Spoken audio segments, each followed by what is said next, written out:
So my name is Kumar Gandhi. I really wanted to ask you, what do you think is the purpose of one's life? Like, is it inside us or is it present in the outside world for us to find out? Like, is it our individual growth as a human or is it something other than our being and is something bigger than ourselves? And I really wanted to ask you, and if you can share us, if you have find your purpose. See, what you call as life is experienced moment to moment. Even the memories of the past and the imaginations of the future, you experience them in this moment.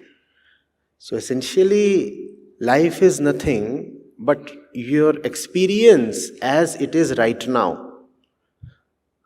So when you talk of the purpose of life, it has to be related to your lived experience, how you are experiencing life as it is for you currently. Ask yourself, as you are living, what is it that troubles you? That which troubles you, go deeply into it. Finding a solution to the core of your troubles can be the only purpose of life. What else? What else? Let's say you are sitting on a chair that's very uncomfortable to sit on. There are needles jutting out and you're sitting on them. Or it's just too small for you, let's say. Or one of its legs is cracked and shaking. And I tell you, the purpose of life is universal brotherhood. How does that help you? What is your problem? Your problem is the chair you are sitting on. It is hurting you, at least your body, and therefore it is disturbing your mental peace as well. So you have to go into how your life is. And the troubles of your life, if you can look clearly and honestly at them, the troubles of your life will tell you the purpose of your life. Otherwise, sitting on a chair that hurts and preaching of universal brotherhood makes no sense. No sense at all. Those who have known have taught us that the purpose of life is to gain freedom from everything that keeps you small. Do you want to stay small? You want to be big in every terms. In fact, all human desires are in some way the desires to challenge one's limits. We are born limited, and as we grow up, we face several kinds of limits. You look into any desire you have, in some way, it would be challenging some limit you encounter. So that's the purpose of life. To grow big, to challenge your limits, to overcome everything that keeps you in bondages. Freedom is your essential nature, and therefore that alone can be the purpose of life. But before you talk of freedom, you must know where your bondages are. Therefore, I talked of the chair. Now, by that, I do not mean to turn the whole thing very casual. I do not mean to say that the purpose of life is to buy a comfortable chair for yourself. I said, when you encounter troubles, hurts, problems, suffering, you have to go into the core of that suffering. The core of the suffering is the core of your enemy. That enemy has to be fought against and overcome. That's the purpose of life. Why? What is it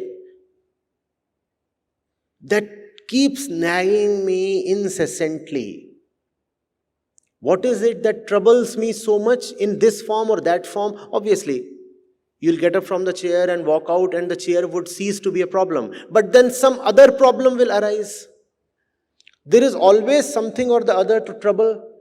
Going deeply into the problem means that you want to know the central problem that gives rise to the various problems.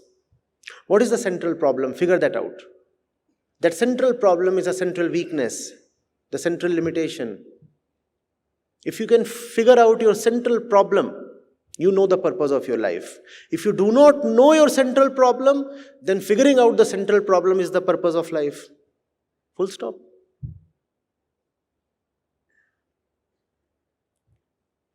Do not, in any case, remain embroiled with superficial problems. Because the superficial problems are deceptions.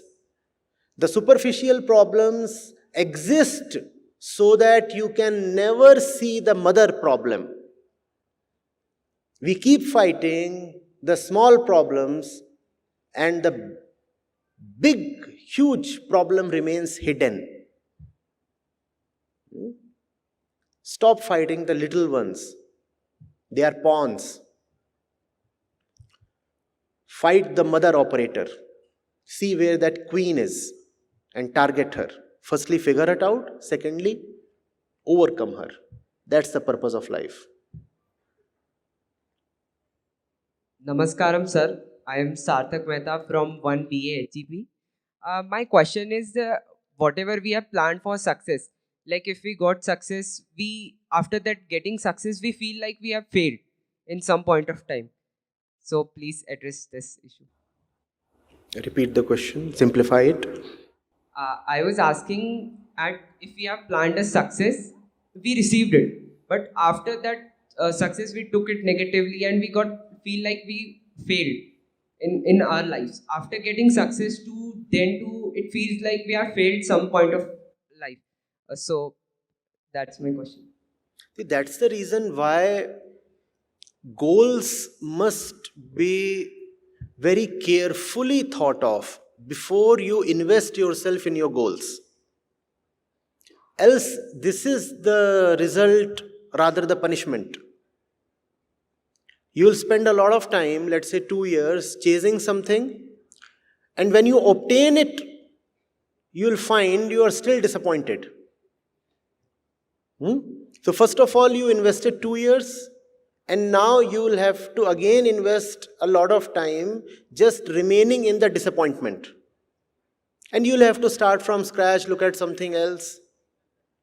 Don't just randomly turn something into your goal or target. Your target has to be something that is closely related to your internal condition. If your goals are being dictated by somebody else, and then even if you attain those goals, how can you call that attainment your success? I used to ask, if a master dispatches a servant to the market to bring some salt or sugar, and the servant successfully brings salt and sugar to the master, would the servant call himself successful? The task has been done successfully, but what has the servant received? If at all there has been a success, it belongs to the master, not to the servant. Don't be a servant. Don't perform others' tasks. Don't invest your energy in something that others want you to do. Otherwise, your failure is your failure and your success is not your success. That's a bad place to be in, no? Where there is failure, either side of the result. You fail, you fail. You succeed, even then you fail. On the contrary, there is another kind of effort, action, and challenge possible, where you know what you really want to do. You have thought it over. You have looked into your own mind. You have talked to as many people as possible to get diverse opinions. Peacefully, you have taken stock in your aloneness of where you stand and what you need without being afraid. And then You pick up the right challenge for yourself.